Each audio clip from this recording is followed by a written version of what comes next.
Trey, Rob has often told us about when you get a team down, you can't let them back up. You got to step on their throat. In the context of this series overall, how important is tonight's game too? Yeah, you saw it last night a little bit. We were lucky enough to come out with the win, but when teams fight back and you kind of give them that hope and that momentum, then it can kind of speed up on you. So I think we did a good job, kind of counteracting that last night and stopping and getting that win. And then same thing tonight. No lead's safe, and just try to take advantage of all opportunities, whether you're up early and just don't quit, or you're trying to come from behind, try to get the momentum. So tonight's a big game, but every game's big. Next question. Okay, over here on the left, John. Last year, when this team lost in the World Series, Nick Castellanos said he learned a lot about the postseason and that every single pitch and every moment counts. Have you been impressed about just how focused and locked in the group is in these playoffs? I mean, you get that. I think teams I've been on understand it. I think the good teams in the postseasons don't let one moment affect the next, though. I think that's kind of the difference with this team as we move on really well, whether it's good or bad. I think everyone understands that every pitch is big. Getting out of a jam in the first inning is a big deal. Stuff like that is big, but I think just with this group, the ability to move on is really good, and that's hard to do this time of year. Okay, far left in the back over there, Jesse. Trey, you guys have executed really well on offense all postseason. Take us inside a hitters meeting, especially a veteran Phillies hitters meeting. Is it anything unique about it compared to L.A. or Washington where you've been before? Yeah, I think here's a little different. It's a little old school. It's a lot less information in a good way.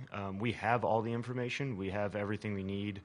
But we got a lineup of guys that just want to hit and play baseball, and I think that's refreshing as well. Sometimes you can get caught up a lot in the video or the numbers and different things, and I think throughout the season we've kind of learned what we like and what we don't like, and we're doing the same thing we've kind of done all year. So we definitely have our meetings. We talk. If there's something that we want to game plan or a specific thing that we think makes a big difference, we'll do that. But we're keeping it pretty simple. Okay, on the left there, Tyler. Trey, when you started out with Washington, Bryce was already an established superstar, and he still is. But how is he different, maybe in the clubhouse or from a leadership standpoint, than he was those years in D.C.? Yeah, I think just the voice to the front office is the one thing that I think sticks out, and that's something you gain as you get older, and you get that experience, and you can communicate to Dave and John and different people to advocate for things. And early on he was a leader. He was obviously right in the middle of things, but I don't know if maybe he did, but at least when I saw, I didn't think he necessarily talked to the front office as much. And being a younger player, it's not something you really do, but I think that's a big positive for a team and a clubhouse, is if that street is open and there's a lot of communication there, and he does a really, really good job of that. Okay, on the right here, Matt. Hi, Trey. You had the chance to play with Merrill at the World Baseball Classic. Any impressions of him or anything that you picked up being around him? Yeah, he's poised. He's calm. I played against him a lot in the last couple of years when I was over in L.A. and just being in the same division. And he's got good stuff, and he competes, and he's a good dude. Enjoyed playing with him in the WBC, and kind of exactly what I expected. Got a chance to hang out with him and his family a little bit in our downtime there too, and it's just he's a good person and a good pitcher. So we got our hands full tonight, and we gotta take advantage of it. Back to the far left on the end. Hey, Trey, when you were thinking about signing here, what were your interactions with Dave Dombrowski like, and what does his aggressiveness or willingness to make moves to improve a team mean to the clubhouse? Yeah, I think that says a lot when you're not scared to go after what you want and be decisive. I think that's refreshing for players in the clubhouse, and kind of shows us the path forward as well. So he has a game plan and he executes it really well. And met with him a couple times, or maybe once this offseason, for a few hours at my house, and had some conversations with him and Sam, and just heard all the stories from different players that played for him and matched right up, and he was straightforward with me, which is all I asked for in the process, and he told me how it was. So I thought the relationship got off to a great start early on, and still obviously going well. And it's just it's nice having a leader and somebody at the head of this thing, just kind of showing you where he wants to go and what he wants to get done, and being straightforward. Okay, far back on the right, Dave. Trey, just going back to the hitters meetings that you talked about before, just trying to keep a more simple approach.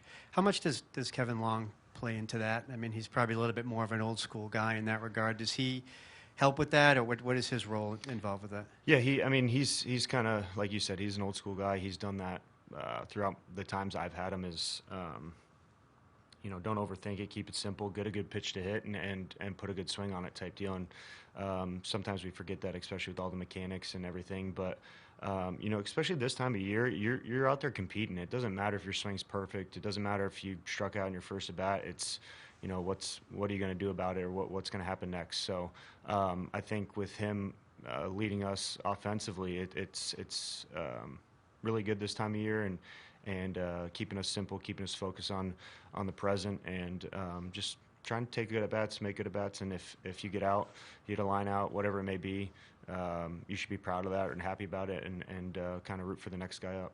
Just as one other part of that is, when you see the home runs that you guys have stacked up this postseason, does that, I know home runs happen, but is that a byproduct of maybe a more aggressive approach, or is there anything you guys can point to why you've been so? Yeah, I think we, like I said, we all want to hit. We're not scared to swing the bat as a team, and we chase a little bit, and we do things that maybe doesn't, maybe it's not perfect, but we want to hit. So I think when you're aggressive in a good way, and you got guys that are confident in themselves, you're gonna get swings like that. You're gonna hit homers, you're gonna hit doubles, but we're not up there to walk. We're up there to hit, and if we walk, and we gotta, like I said, pass the baton to the next guy. But I just think it kind of speaks to the guys we have in our lineup. Okay, down here in the front. Hey, Trey, I know a lot's been made about the electric atmospheres here at the ballpark in this postseason. Merrill Kelly said something before yesterday's game that's getting a little bit of attention today. He had not experienced here yet, but he estimated that it would be hard for this place to trump the WBC when you hit your grand slam against Venezuela. How would you compare the two atmospheres?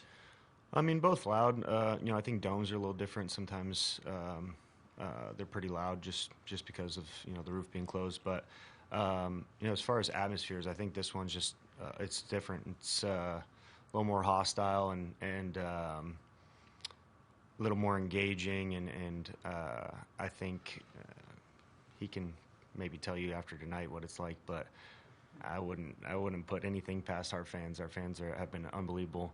They've been great. I don't know what decibels mean, but I guess we did something cool, or AC/DC concert level decibel the other night. So I would just wait and see, and we'll see what he says after. We're going to take two more. We're going to go back there to Jesse and then go to JP. Trey, kind of a lighter question. As you progress in your career, you go to L.A. and here, do you stop making plans in October? I mean, family plans, vacation plans, just knowing you cross that off? Yeah, I wouldn't say superstitious, but I know that if I tried doing anything like that, then the opposite would happen, and vice versa. I try not to take anything for granted or plan on anything. You kind of got to earn these situations. I've been fortunate enough to be on really good teams and been in the postseason quite a bit in my career, but I don't take this for granted at all. I think you got to earn it, and at the same time, you got to expect it. If you want to get here, you got to have confidence in yourself. So I haven't made plans in October for a long time, and hopefully that's never the case. Hey, JP. Thanks, Trey. You're such an accomplished defensive player. I wonder, when you're already at that level, what are the drill works? What are the things that you work on with Bobby Dickerson or just on your own to keep finding that next little nuance that you can get better at? Well, this year, not so much. But, yeah, I think you evolve. I think I can always get better at a lot of things. I'm kind of a little bit of a perfectionist where you make errors, and they're errors for a reason, but you're like, I can make that play, I can make this play. And for me, it's more of taking pride in getting outs for your pitchers. So that's where I feel the most responsibility. I don't care if I make an error. It's more that, man, I could have got them out of that inning faster, or fewer pitches, or get them another batter, whatever it may be. So it's kind of that responsibility of having their back is how I look at it. But just keep evolving, keep trying to make plays that you didn't necessarily know you could, or double plays, or better feeds to second base, or there's a million things. This game's hard, and every year is different, but it's a humbling game, so you got to stay on top of it and keep working.